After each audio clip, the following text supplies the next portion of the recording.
So ayun yung mga kalakbay. Siyempre yung gagawin natin, lagyan natin ng maintenance, yung oil, yung mga ano natin, yung mga parts ng motor natin. Siyempre ito yung nagigamit natin sa paglalakbay. O kung wala to, hindi tayo makapaglakbay ng malayo. So ito yung gamit natin. Bali yung gamit ko dito na oil is yung Shell Advance.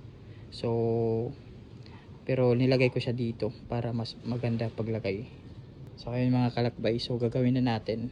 So kasi may mga kalawang-kalawang ganito kailangan natin lagyan. Syempre lagyan natin ng maintenance ng motor natin kasi ginagamit natin to araw-araw So lagyan na natin, let's go.